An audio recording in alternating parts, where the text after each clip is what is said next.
multidão dos que crerão, era só o coração.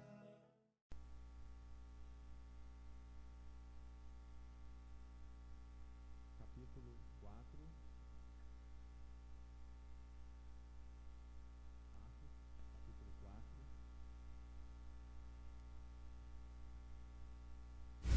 Vamos ler a partir do verso 23.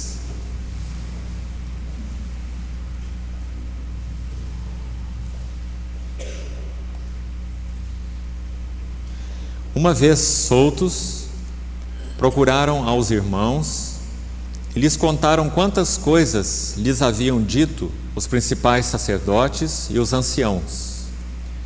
Ouvindo isto, unânimes levantaram a voz a Deus e disseram: Tu, soberano Senhor, que fizeste o céu, a terra, o mar e tudo que neles há, que disseste por intermédio do Espírito Santo, por boca de nosso pai Davi, teu servo: por que se enfurecem os gentios e os povos e imaginaram coisas vãs? Levantaram-se os reis da terra e as autoridades ajuntaram-se a uma contra o Senhor e contra o seu ungido. Porque verdadeiramente se ajuntaram nesta cidade contra o teu santo servo Jesus, ao qual ungiste, Herodes e Pôncio Pilatos, com gentios e povos de Israel, para fazerem tudo o que a tua mão e o teu propósito predeterminaram.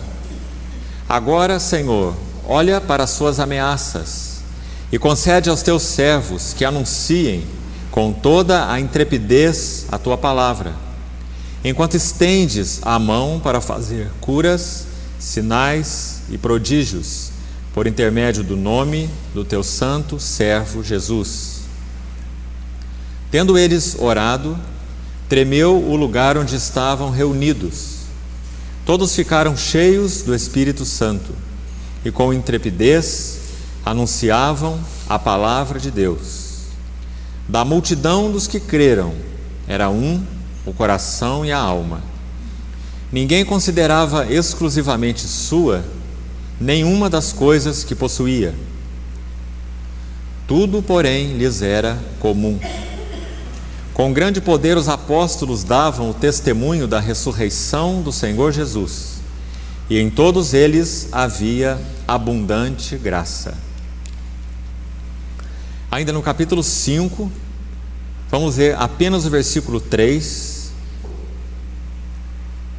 Então disse Pedro: Ananias, por que encheu Satanás teu coração para que mentisses ao Espírito Santo, reservando parte do valor do campo? E ainda uma última passagem no capítulo 6, versículos de 1 a 7. Ora, naqueles dias, multiplicando-se o número dos discípulos, houve murmuração dos helenistas contra os hebreus, porque as viúvas deles estavam sendo esquecidas na distribuição diária. Então os 12 convocaram a comunidade dos discípulos e disseram: Não é razoável que nós abandonemos a palavra de Deus para servir às mesas. Mas, irmãos, escolhei dentre vós 7 homens de boa reputação, cheios do Espírito e de sabedoria, aos quais encarregaremos deste serviço. E quanto a nós, nos consagraremos à oração e ao ministério da palavra. O parecer agradou a toda a comunidade, e elegeram Estevão, homem cheio de fé e do Espírito Santo, Filipe, Prócoro, Nicanor, Timão, Pármenas e Nicolau, prosélito de Antioquia. Apresentaram-nos perante os apóstolos, e estes, orando, lhes impuseram as mãos. Crescia a palavra de Deus, e em Jerusalém se multiplicava o número dos discípulos. Também muitíssimos sacerdotes obedeciam à fé. Vamos orar.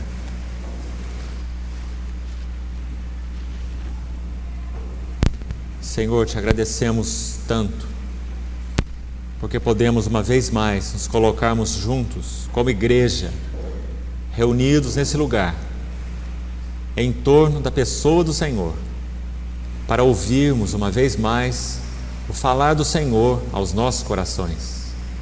Esse é o nosso desejo. Pedimos que pela Tua fidelidade, pela Tua misericórdia, o Senhor abra os céus para nós uma vez mais, abrindo-nos a Tua palavra, falando-nos ao coração, para que por ela nós sejamos transformados, não apenas como indivíduos, mas especialmente como igreja Tua, que sejamos ver mais e melhor qual o Teu propósito no que toca à Tua igreja. Abra os nossos olhos, Senhor, sobre a Tua palavra, em nome de Jesus. Amém. Irmãos, conforme temos visto, a grande chave desse livro de Atos é o mover do Espírito Santo através da vida desses discípulos, trazendo para a terra aquela realidade espiritual do que a igreja é em Cristo Jesus.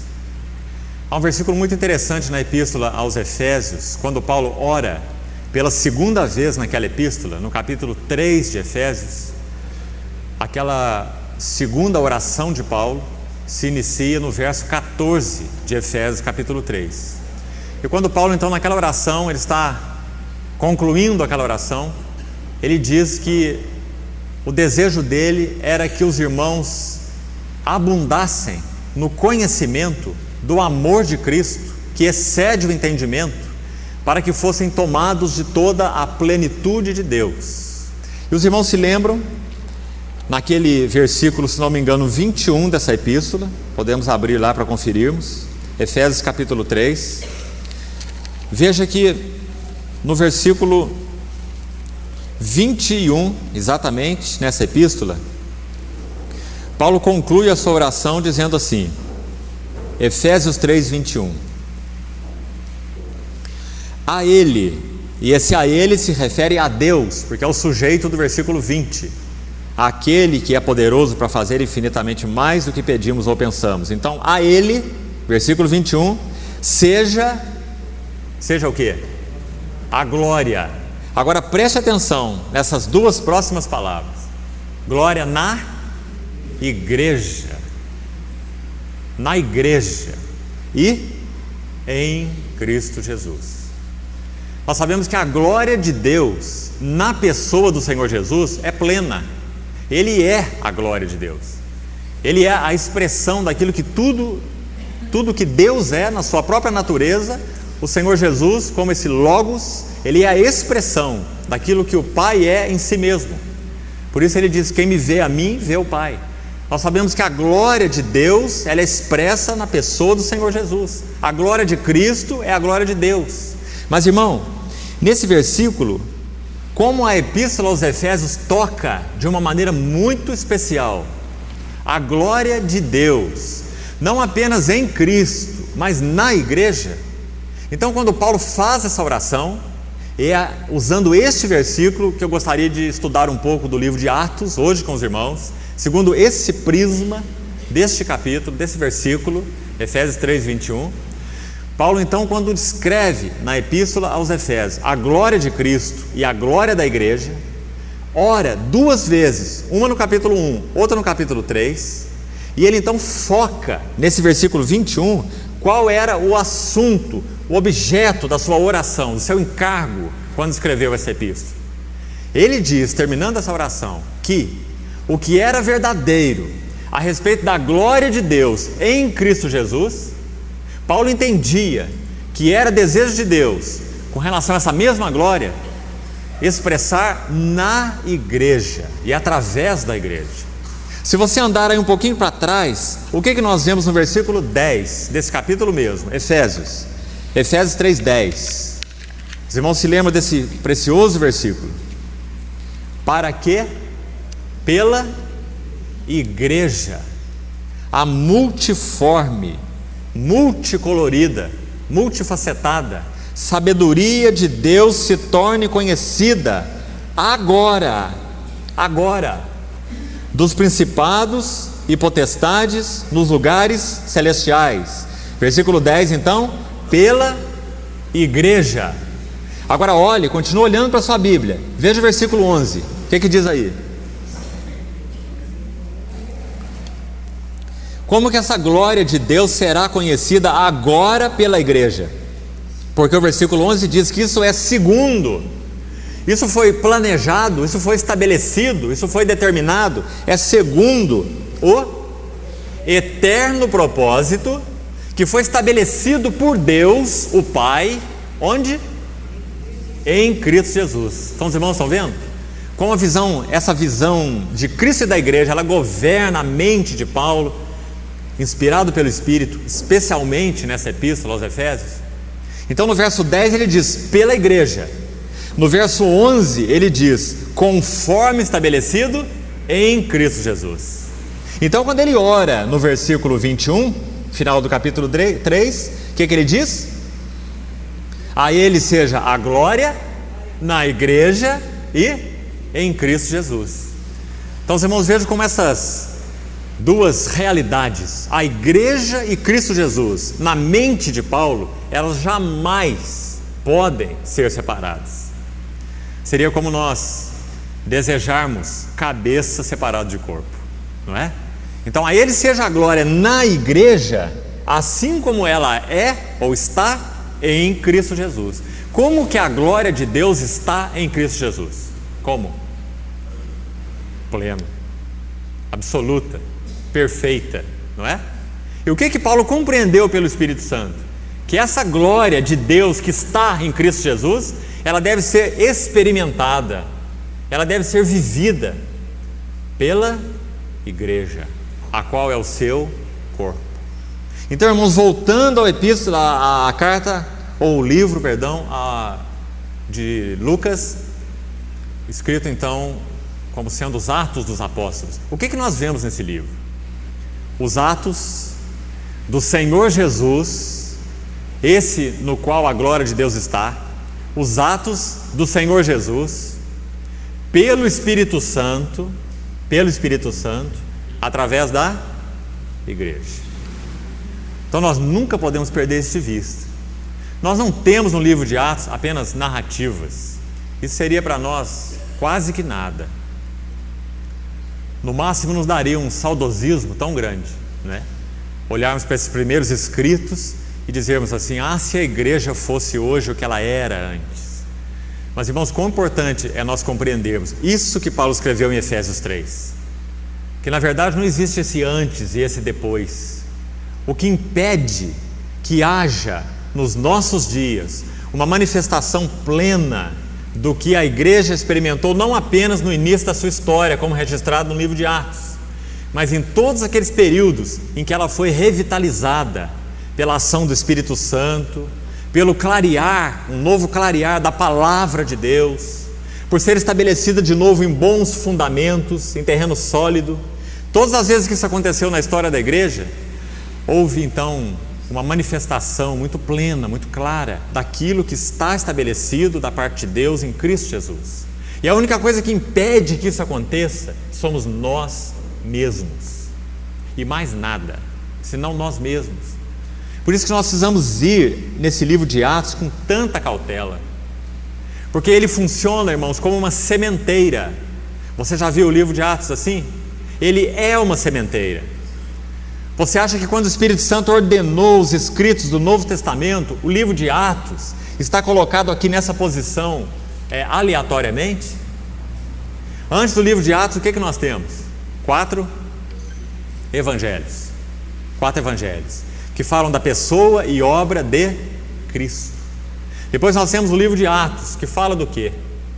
Os atos desse Senhor Jesus ressuscitado, glorificado, esse que se fez carne, agora ressuscitado, entronizado. Ele continua a andar sobre a terra, a operar sobre a terra, a falar sobre a terra, a agir sobre a terra, mas agora através do seu corpo de muitos membros, do seu corpo que é a igreja. Então, irmãos, esse livro de Atos, ele entra como uma cunha entre os evangelhos e as epístolas. Quão maravilhoso é esse livro de Atos colocado nesse vão. Com certeza, se não tivesse o livro de Atos aí preenchendo essa lacuna, nós teríamos a lacuna, porque nós teríamos 4 livros sobre a pessoa do Senhor encarnado e a sua obra. 4 livros, os 4 evangelhos. Depois nós teríamos Romanos para frente, pense sobre isso. E nós teríamos a parte mais doutrinária, aquele ensino que fundamentava a igreja, que deu à igreja então alicerces sólidos, como por exemplo a Epístola aos Romanos, é o primeiro deles. Quão sólido é aquele ensino de Romanos, não é? Quanta fundação há ali, quanto fundamento há ali. Então nós teríamos Romanos, Coríntios e Gálatas e todas as outras epístolas. Mas nós teríamos então 4 evangelhos falando sobre a pessoa e obra de Cristo, teríamos as epístolas trazendo aquela clareza doutrinária para a igreja, mas não teríamos nenhum livro que registrasse para nós de uma forma vívida, clara, aquilo que o Espírito Santo fez e deseja fazer através de princípios de ação. É o que nós temos no livro de Atos, por isso ele é uma sementeira. São princípios de ação através dos quais o Espírito Santo deseja trabalhar a igreja. Os irmãos compreendem? Por isso o livro de Atos é uma sementeira. Se nosso Novo Testamento não tivesse Atos, nós não teríamos essa sementeira. Quando nós olhamos então, principalmente aqueles primeiros 12 capítulos, já que o livro de Atos se divide assim, não é? Primeiros 12 capítulos e depois então capítulo 13 até o final, capítulo 21. Então, se nós olharmos os primeiros 12 capítulos em especial, nós temos aquela sementeira. Nós vemos o que o Espírito Santo plantou em primeiro lugar, o que ele plantou ali em primeiro lugar na vida daqueles irmãos. Qual é o modo de ação do Espírito Santo? Quais são os princípios que ele segue?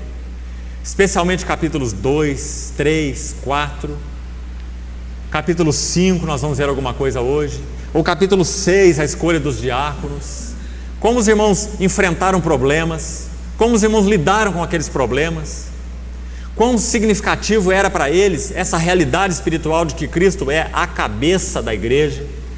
Isso para eles não era algo teórico, era algo vivenciado, era algo prático. Então, quando nós voltamos a esse livro de Atos, eu creio que nós começamos a ver aquilo que Paulo escreveu lá aos Efésios, que aquela glória de Deus seja uma realidade na igreja, assim como ela é uma realidade em Cristo Jesus. Então, irmãos, quando nós olhamos aqui os capítulos que nós já estudamos, capítulo 2 com bastante detalhes e o capítulo 3 e 4 só de forma panorâmica, e vamos continuar fazendo isso pelo livro todo, de forma panorâmica. Então, o que nós vemos nesses capítulos 2, 3 e 4?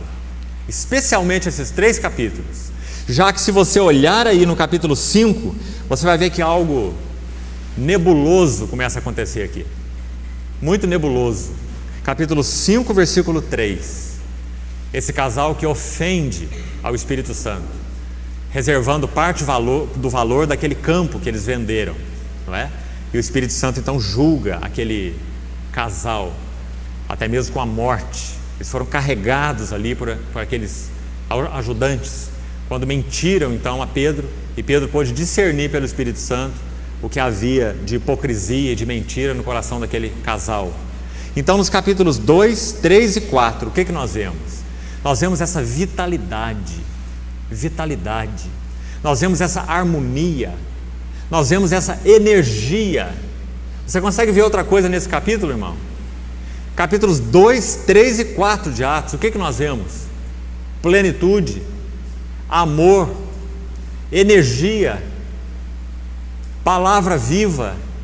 O Espírito Santo então fluía, não apenas através dos apóstolos, mas através dos irmãos. Olha como o capítulo 4 conclui, verso 32. Aqui não diz os apóstolos. Olha de novo sua Bíblia, Atos 4, 32. Aqui diz da multidão dos que creram. Era um o coração e a alma. Olha como o versículo conclui, verso 32. Tudo, porém, lhes era comum. Os irmãos sabem que essa palavra comum, no original, no grego, koinos, é a raiz da palavra koinonia. O que é koinonia? Comunhão. Por isso, quando o apóstolo Paulo conclui aquela epístola aos Coríntios, ele chama o Espírito Santo de espírito de comunhão. Ele diz: a comunhão do Espírito Santo esteja com todos vós. Comunhão não é apenas relacionamento. Comunhão não é apenas tocarmos uns aos outros. Comunhão é vivermos juntos. Os irmãos percebem qual é a ênfase aqui nesse verso 32 sobre comunhão? Comunhão é ter tudo em comum. Veja o que diz aí o verso 32, tão claramente, parte final. Tudo lhes era comum. Era uma vida comum. Eles cuidavam uns dos outros, zelavam uns pelos outros. Irmãos, sabe o que muito possivelmente aconteceu na história da igreja nesse início? Se os irmãos se lembram de Atos 2, há uma menção ali de 16 nações que afluíram para Jerusalém para celebrar a festa do Pentecostes. Os irmãos se lembram? 16 nações, em Atos capítulo 2. Se você abrir sua Bíblia, você vai ver ali a menção. 16 nações diferentes. Quando eles afluíram para Jerusalém para celebrar a festa de Pentecostes, festa judaica, alguma coisa aconteceu naquele dia de Pentecostes em especial. O que foi? O Espírito Santo desceu sobre a igreja. Ele constituiu aquele 120 de início em um único corpo.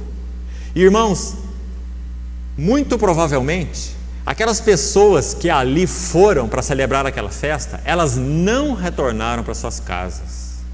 Elas permaneceram em Jerusalém. E aonde que elas foram morar? Elas foram morar na casa dos irmãos em Jerusalém. Então, segundo a história, você vai ver que em poucos meses a igreja de Jerusalém tinha algo em torno de 10 mil a 20 mil membros.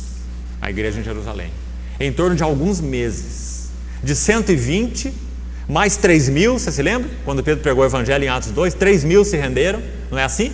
E depois, logo depois, mais quantos? 5 mil, já são 8.120, não é? Então, segundo a história deste período, se você examinar, com poucos meses, esses irmãos deveriam estar em torno de 10 mil a 20 mil almas que creram no Senhor. E eles estavam em Jerusalém. Aqueles habitantes das 16 nações não voltaram para casa, eles foram acolhidos. E agora eles precisavam de emprego, eles precisavam de suprir suas necessidades. Agora, de maneira nenhuma, eles queriam se desvincular de Jerusalém, porque o Espírito Santo desceu ali e os constituiu como um corpo ali. Aquilo para eles era inapreciável. Então eles permaneceram ali. Então, quando nós lemos essa narrativa, capítulo 2, 3 e 4, isso brilha com uma luz muito linda, irmão. Porque sabe o que com certeza aconteceu naqueles dias? A sua casa deixou de ser sua. As suas coisas deixaram de ser suas. Agora estão morando em Jerusalém mais 10 mil pessoas, mais ou menos. E elas precisam ser acolhidas nos lares dos irmãos. Os irmãos vão partilhar tudo o que tem com eles. Os irmãos vão viver em comum. Por isso que esse versículo 32 chama tanta atenção. Vamos ler de novo esse versículo agora com essa ótica. Veja o que a Bíblia diz, Atos 4:32. Da multidão. Veja essa palavra. A palavra no original se refere a isso mesmo. É um imenso número de pessoas. Não é multidão de 300 ou 400, não.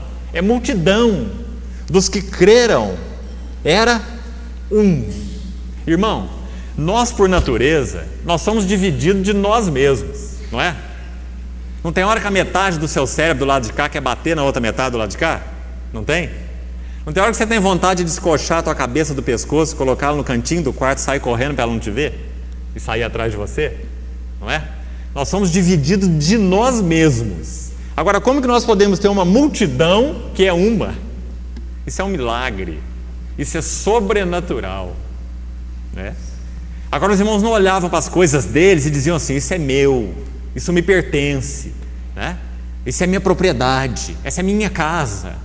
Agora eles tinham irmãos dentro da casa deles, acolhidos, comendo o que eles comiam, não é? Procurando fazer o que eles faziam. Quem sabe um ajudando aos outros ali na sua profissão, no seu trabalho, não é? Podendo de alguma maneira compartilhar aquele trabalho, não é? Uma atividade qualquer que um ou outro fazia. Eles aprenderam a viver juntos e havia uma mola mestra que movia esses irmãos. Qual era essa mola mestra? Amor. Porque agora Paulo diz assim em Romanos 5: o Espírito de Deus, ou melhor, o amor de Deus foi derramado nos nossos corações pelo Espírito Santo, que nos foi dado. Porque acima de tudo, esse espírito de comunhão, Espírito Santo, é um espírito de amor. Então o que havia na vida desses irmãos era isso, tão simplesmente. Esse ego tão poderoso, né? Tão soberbo, esse ego tão que trabalha na primeira pessoa, né? O eu e o meu, ele foi suplantado, ele foi superado. Então da multidão dos que creram era um. Não perca essa frase, irmão. Da multidão dos que creram era um. Nós não temos um ciúme santo quando nós vemos essa frase? Você não deseja isso? Partilhar sua vida, partilhar o que você tem, seja no sentido aí da sua vida interior, que você tem ganho de Cristo, seja no sentido da sua vida exterior. Pela ação do Espírito do Senhor em nós e entre nós, não é esse o desejo do Senhor? Irmão, você sabe que se nós enfrentarmos, já falamos isso algumas vezes, gostaria de repetir aqui, se nós enfrentarmos dias mais difíceis, nos quais o Senhor então poderá tardar a sua vinda, nós teremos que de forma muito especial buscar do Senhor uma realidade espiritual desses versículos. Isso independe de vivermos dias difíceis ou não, mas se vivermos dias difíceis, isso será ainda mais essencial. Nós aprendemos a tomar conta uns dos outros, cuidarmos uns dos outros, vivermos uns para os outros, servirmos uns aos outros, né? Porque nós podemos ou poderemos passar períodos muito nebulosos como igreja, nos dias por vir. Porque tudo no ambiente externo da igreja irá operar contra a igreja e não a favor da igreja. Irá operar contra o amor da igreja. Não é assim? Ou não? Irá operar contra a vida da igreja. Irá operar contra a comunhão da igreja e não a favor da comunhão da igreja. Só haverá um povo na face da terra que poderá viver esse tipo de vida nos dias do fim. Esse povo é a igreja. Então, irmãos, que o Senhor nos ajude a compreendermos que essa narrativa do livro de Atos, em primeiro lugar, não é apenas uma narrativa. Em segundo lugar, não é um motivo de saudosismo, de olharmos para trás e termos saudades, mas é um desejo do Senhor, pelo seu Espírito, de trabalhar na igreja. E como nós podemos chegar a isso? Na medida em que mais e mais e mais os nossos olhos forem sendo abertos para nós vermos a glória de Cristo, a sua realidade como cabeça da igreja, aprendermos a vivermos vinculados a Ele no Espírito. Por isso o Novo Testamento insiste tanto em viver no Espírito, em andar no Espírito, não é? Vinculados ao cabeça pelo Espírito, e então sobrenaturalmente, naturalmente, nós iremos viver essa vida.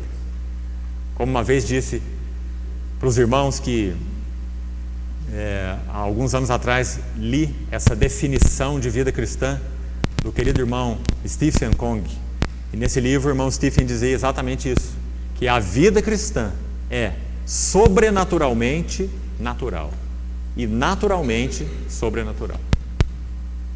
Você olha para os irmãos, eles não são nada mais do que naturais. Eles são pais, eles são mães, não é? São patrões, são empregados, uma vida natural.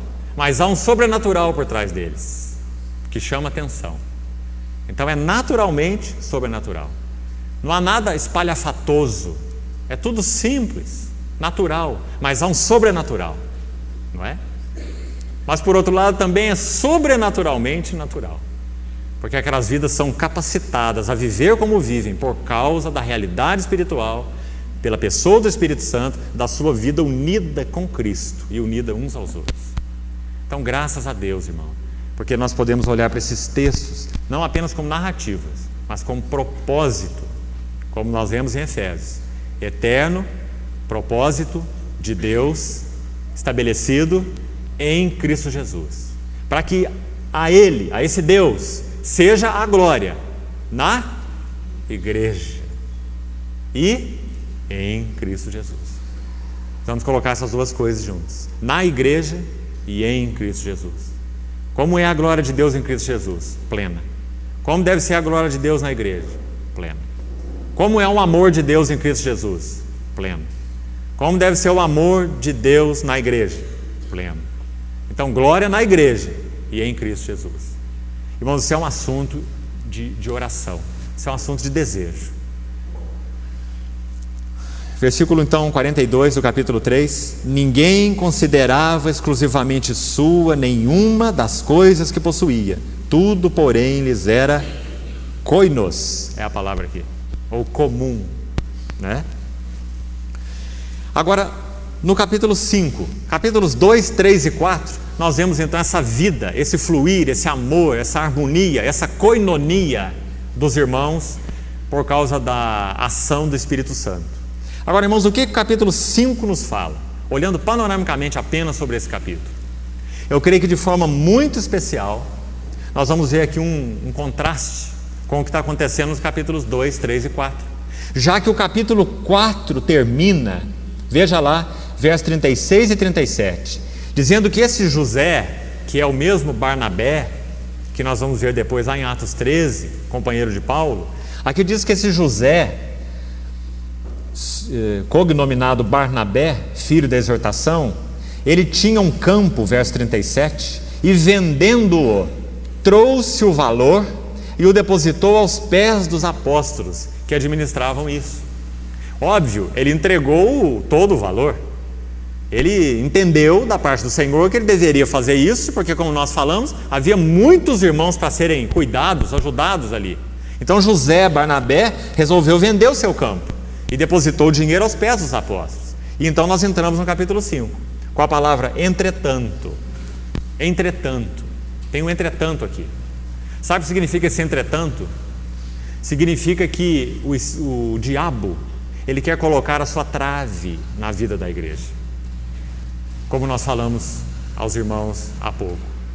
Todo o mover exterior é para acabar com o amor, a harmonia e a vida da igreja. Para acabar com a comunhão, com essa koinonia. Então, entretanto, certo homem chamado Ananias, e aí vem a história. E os irmãos conhecem muito bem. O que acontece nesse capítulo 5, irmãos, são duas coisas. Primeiro, a fúria do Espírito Santo contra o viver da igreja. Contra a comunhão da igreja. Contra o amor da igreja. Nós nunca teremos trégua nessa batalha espiritual. Na medida em que verdadeiramente desejarmos que o Senhor nos introduza numa maior realidade espiritual da vida da igreja, nunca teremos trégua. Assim como nós vemos aqui em Atos 5. Então, por um lado, nós vemos isso. A fúria do Espírito Santo contra a vida, o amor, a harmonia e a koinonia da igreja. Isso enfurece o diabo. Agora, por outro lado, irmãos, no capítulo 5 mesmo, nós vemos a autoridade do Espírito Santo na vida da igreja. E eu não queria chamar a atenção para a fúria do diabo. Eu quero chamar a atenção para a autoridade do Espírito Santo. No capítulo 5 do livro de Atos, o que nós temos é a autoridade do Espírito Santo. Porque aqueles irmãos viviam uma vida tão conectada, tão unida, tão responsiva ao cabeça entronizado. Irmão, nada passaria sem julgamento em tal viver. Porque era um viver de dependência, era um viver de busca diante do Senhor. Não era, como nós falamos na reunião anterior, uma esquizofrenia. Aquele corpo não se movia sem nenhum controle. Vamos fazer isso, agora vamos fazer aquilo, agora vamos fazer o outro, ou vamos parar de fazer isso, ou vamos começar a fazer aquilo. Uma esquizofrenia espiritual. Aquele corpo não se movia assim. Aquele corpo movia governado pela cabeça. Então, quando alguma coisa se introduziu, veja assim o capítulo 5, porque é isso que está acontecendo aí. Quando alguma coisa se introduziu entre a autoridade da cabeça e o movimento do corpo, o Espírito Santo então claramente revelou aquilo. Vamos repetir isso. Não queria que os irmãos perdessem isso. Quando uma coisa qualquer se coloca entre a gerência da cabeça e o movimento do corpo, se nós estamos conectados então a esse cabeça, aquela coisa é imediatamente discernida como sendo ofensiva ao Senhor. E foi exatamente o que aconteceu no capítulo 5. Se você olhar de outra forma, isso aqui parece um poder mágico de Pedro, não parece? Como é que Pedro descobriu que Ananias tinha reservado parte do valor do campo? Não é uma pergunta? Está escrito aí no texto como? Não. Só está dizendo que Pedro sabia. Não é? Pedro sabia. Então, no versículo 3 diz assim: Veja o verso 2. De acordo com a sua mulher, reteve parte do preço. Foi isso que eles descobriram, né? E levando o restante, depositou aos pés dos apóstolos. Então disse Pedro: Ananias, por que encheu Satanás teu coração para que mentisses ao Espírito Santo, reservando parte do valor do campo? Então imediatamente aquele juízo foi claro, e não apenas sobre Ananias, mas sobre a mulher dele, que veio pouco tempo depois atrás dele e caiu morta junto com ele, né? Então tudo aquilo que entrou, impedindo aquele fluir, penetrou entre o cabeça exaltado e o mover do Espírito Santo, foi discernido e julgado. Irmão, esse capítulo 5, esses primeiros versos especialmente, e mesmo os outros versos, dos açoites dos apóstolos, final desse capítulo, brilha com tanta clareza essa autoridade, essa submissão ao Espírito Santo, como única autoridade. Você não vê dentro da mesma linha? Veja só o que Pedro diz no versículo capítulo 5 mesmo, versículo 36 em diante.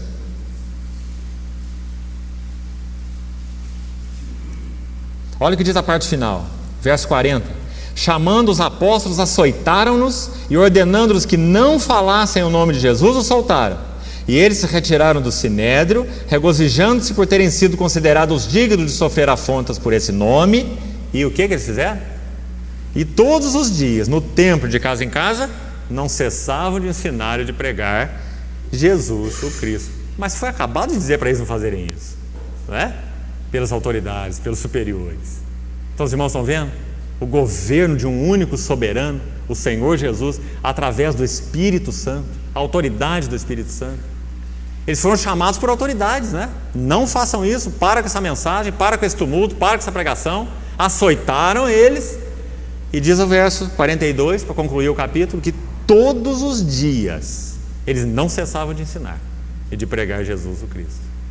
Isso significa a autoridade do Espírito Santo.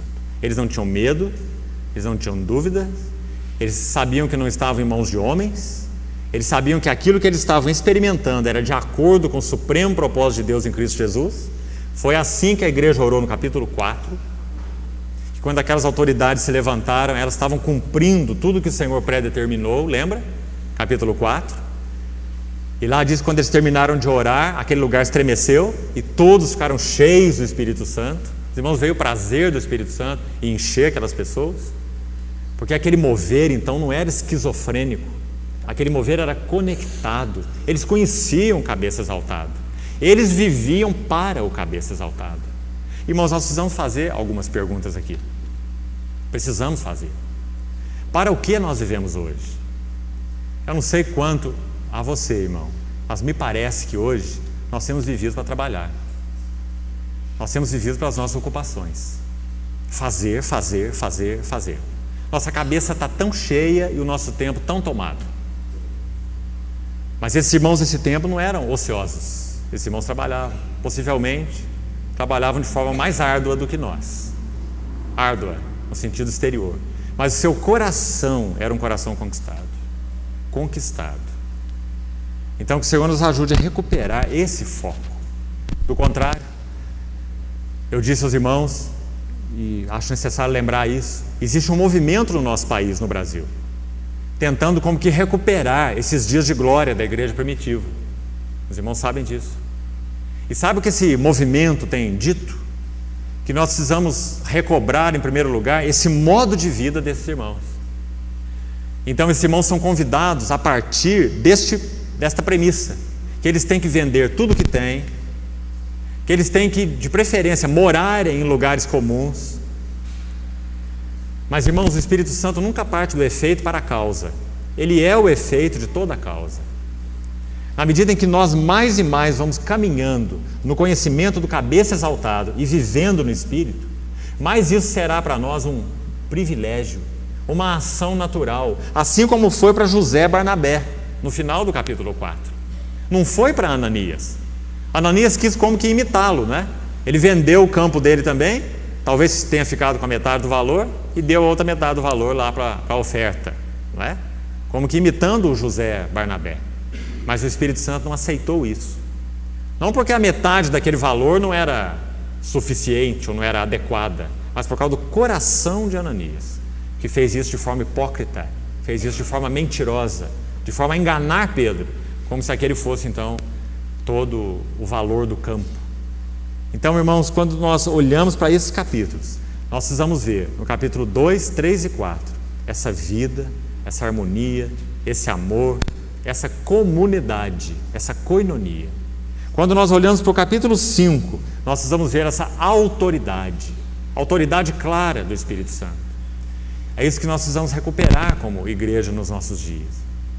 Não a maneira de viver dos irmãos primitivos, mas a vida interior que tocava aos irmãos primitivos, a realidade interior.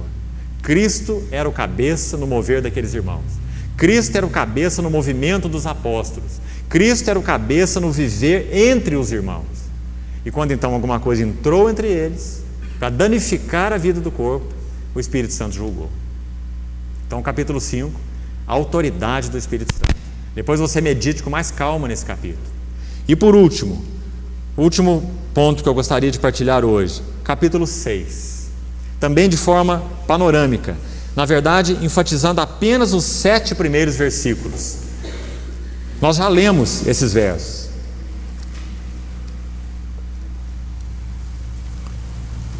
E eu gostaria de compartilhar com os irmãos o contexto desses versículos. Atos 6, de 1 a 7. O que está acontecendo aí? Quando a igreja primitiva foi estabelecida, os apóstolos eram responsáveis por cuidar de tudo. Eles cuidavam da palavra e eles cuidavam da cozinha. Faziam todo o trabalho. Mas segundo a intenção do Senhor, o desejo do Senhor, não é que os apóstolos cuidem de tudo, da palavra e da cozinha. Porque a igreja é um corpo.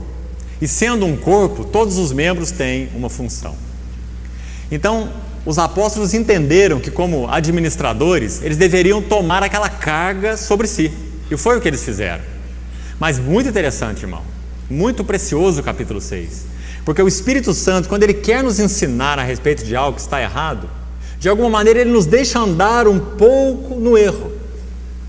Porque aquele erro, na verdade, não é, de certa forma, voluntário. Claro, os apóstolos não olharam para o Senhor falando: Senhor, nós queremos errar. Não é assim? Mas eles simplesmente estavam fazendo as coisas como eles entendiam que elas deviam ser feitas. E como que eles entendiam que devia ser feito? Que os apóstolos deviam administrar todas as coisas. Lembra do final do capítulo 4? Quando José Barnabé vendeu o campo, aonde que ele colocou o dinheiro do campo? Aos pés dos apóstolos. Aos pés dos apóstolos. Então os apóstolos administravam a palavra de Deus, administravam dinheiro e administravam a cozinha, né?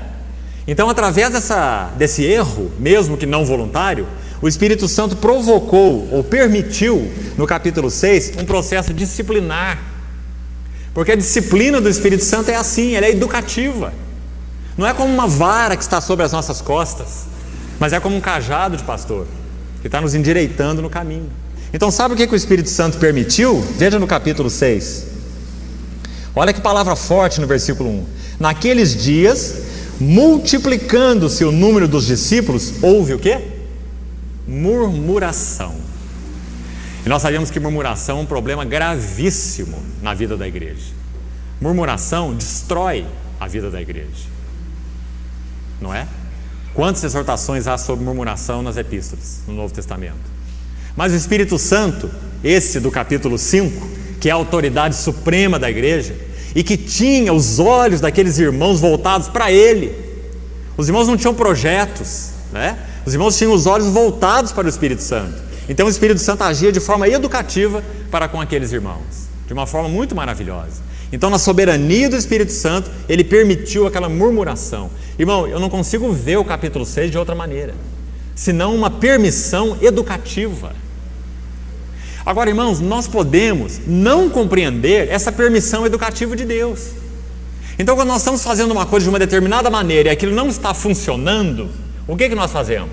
Muito naturalmente, nós vamos buscar uma outra maneira. Se uma estratégia não está bem, vamos buscar uma outra estratégia. Se uma maneira não está boa, vamos buscar uma outra maneira. O que era mais natural os apóstolos fazerem aqui? Chamar aquelas viúvas que estavam sendo esquecidas e falar assim: qual é a queixa de vocês? O que nós podemos fazer por vocês? Não é assim? Não seria o mais natural? Mas não foi assim que eles agiram. Agora, de onde será que veio essa ideia na mente dos apóstolos de agir como eles agiram? Claro, veio do Espírito Santo. Por quê?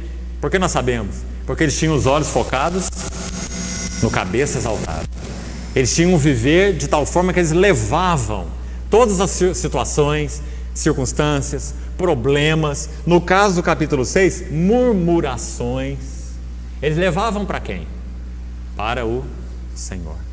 Porque eles reconheciam que o Espírito Santo era a única autoridade na vida da igreja. Porque ter projeto aqui é muito fácil, é o mais fácil, né? Então eles levaram a murmuração ao Senhor, e o Senhor respondeu às suas orações. Então nós vemos qual foi a atitude deles. E sabe qual era o problema ali? Os judeus que moravam em Jerusalém eram chamados de judeus hebraicos. E os judeus que moravam em cidades gentílicas eram chamados de judeus helenistas, de Helen, se referindo então aos romanos, né? à educação romana, helenismo. Então os judeus que moravam na Palestina eram judeus hebraicos. Os judeus que moravam em cidades gentílicas eram judeus helenistas. Então você vê que a murmuração aqui, veja no versículo 1 do capítulo 6, foi entre as viúvas, olha como termina o versículo, a viúva dos helenistas, houve murmuração dos helenistas contra os hebreus, está vendo? Ambos eram judeus, judeus hebreus e judeus helenistas, não é? Conforme estivessem então na Palestina ou em cidades gentias, porque as viúvas deles estavam sendo esquecidas na distribuição diária. Esse era o problema, murmuração, letal para a vida da igreja. Então no versículo 2, os irmãos, os apóstolos, convocaram a comunidade, veja aí, dos discípulos e disseram: não é razoável que abandonemos a palavra de Deus para servir às mesas. E no versículo 3, a posição dos apóstolos, segundo a orientação do Espírito Santo. Muito interessante. Escolhei dentre vós 7 homens. Agora veja uma coisa linda aqui, irmão. Em primeiro lugar, Pedro diz assim: de boa reputação. Porque no serviço do Senhor, o caráter tem que ser provado. O caráter tem que ser provado. Deus não trabalha, ou Deus não tem fundamentos para trabalhar sobre vidas sem caráter.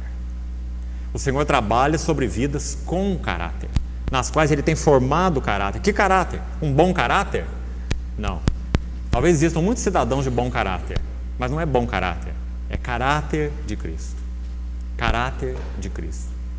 Então a formação desse caráter na vida desses irmãos fazia com que esses irmãos tivessem uma boa reputação. Eram irmãos sérios no seu viver. Eram irmãos sérios na sua vida financeira, eram irmãos sérios na sua vida conjugal, eram irmãos sérios na sua vida como cidadãos. Primeiro lugar, de boa reputação. Impressionante, né? Impressionante. Depois, qual a segunda característica? Cheios do Espírito. E aqui acho que tem uma nota também tão graciosa para nós, tão importante. Nós entendemos, Pedro vai dizer aqui no verso 4, olha: quanto a nós, apóstolos, nos consagraremos à oração e ao ministério da palavra. Nós entendemos que para a oração, para o ministério da palavra, nós precisamos estar cheios do Espírito Santo. Não é assim? Mas e para servir às mesas? Também. Quer ter uma experiência? Vem aqui nos dias de almoço coletivo e vai ajudar lá na cozinha. Você vai ver se precisa ou não precisa ser cheio do Espírito Santo. Você vai ver que precisa. Precisa ser cheio do Espírito Santo para trabalhar na cozinha. Cheio, pleno. Porque trabalhar na cozinha é um grande trabalho. Então, irmãos, quando o Senhor orientou Pedro na escolha daqueles irmãos, os cozinheiros, né? Aqui no sentido diáconos, né? Aqueles que iam cuidar da cozinha, administrar a cozinha, administrar as ofertas e a distribuição diária para aquelas irmãs viúvas que estavam sendo esquecidas, eles tinham que ser cheios do Espírito Santo. Por quê? Porque eles iam enfrentar, além de tudo, murmuração e outras coisas mais, né? Então, irmão, veja de novo no capítulo 6 o quanto brilha de forma maravilhosa a ação do Espírito Santo em tudo o que aqueles irmãos eram e faziam. Plenitude do Espírito Santo para a oração, plenitude do Espírito Santo para o ministério da palavra, plenitude do Espírito Santo para a cozinha, para servir a mesa.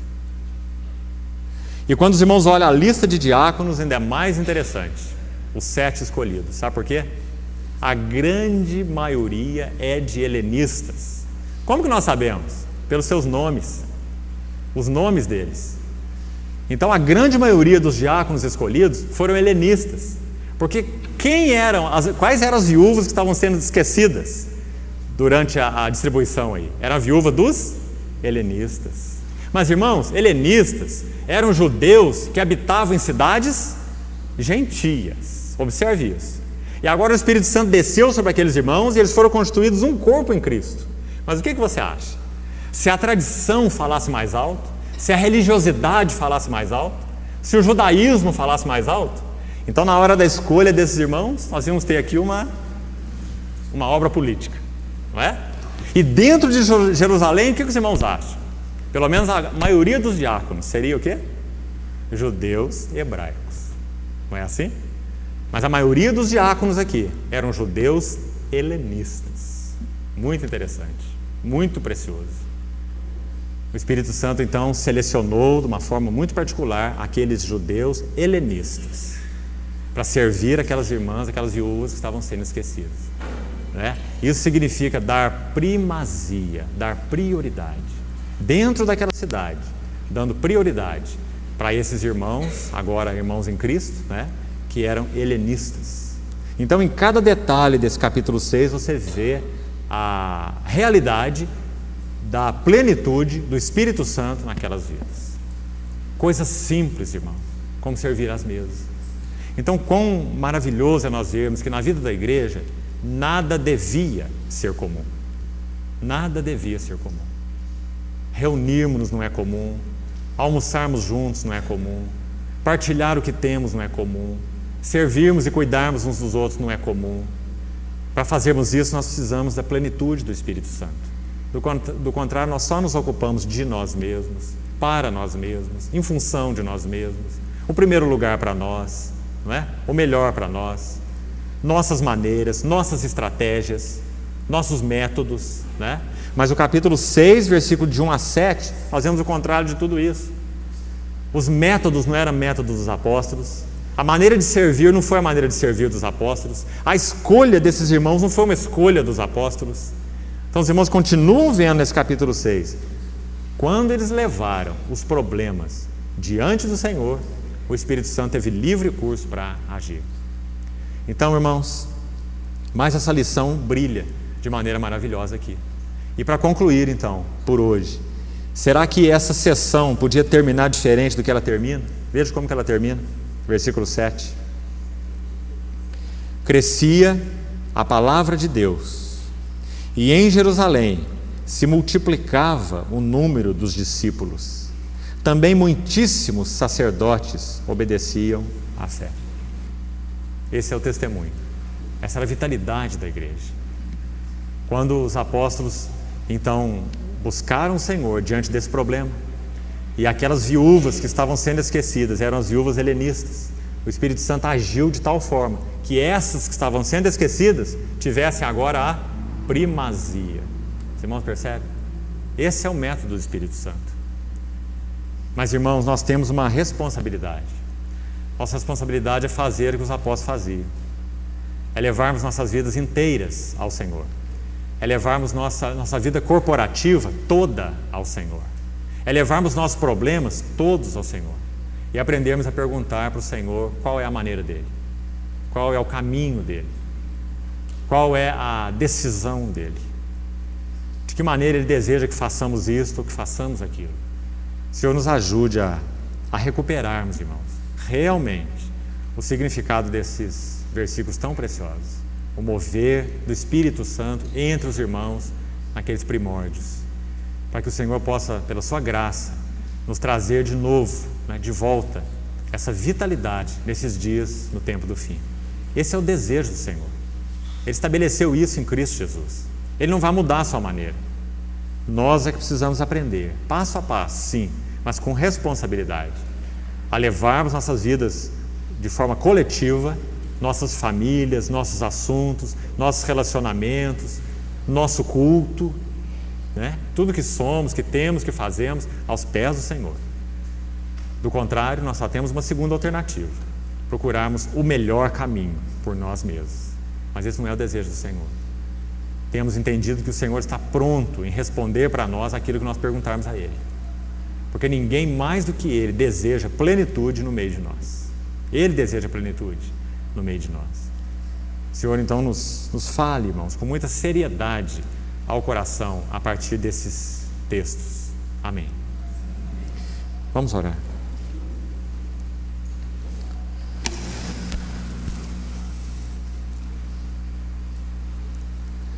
Senhor, nós te pedimos que possamos recuperar, pelo Teu Espírito Santo, o significado espiritual dessas verdades escritas na Tua Palavra. Quão necessário, Senhor, que realmente vivamos uma vida debaixo da autoridade do Senhor como único cabeça, da autoridade do Espírito Santo, ativo através de cada membro. Ó Senhor, nos ensina essa vida de serviço corporativa. Nos introduz de forma mais plena nesta vida, neste viver. Nos fala, Senhor, ao coração, tanto como indivíduos, como famílias e como Tua igreja, a respeito desta coinonia do Senhor. Muito obrigado, Senhor, porque o Senhor tem se debruçado sobre as nossas vidas com um desejo tão ardente de recuperar o Teu testemunho através de nós. Nós desejamos responder a Ti plenamente, Senhor, com todo o nosso coração, para que a Ti seja a glória na Tua igreja. Muito obrigado, Pai. Entregamos uma vez mais nossas vidas e a Tua palavra nas Tuas mãos, para que o Senhor a ministre e administre nos nossos corações. Em nome de Jesus te pedimos. Amém, Senhor.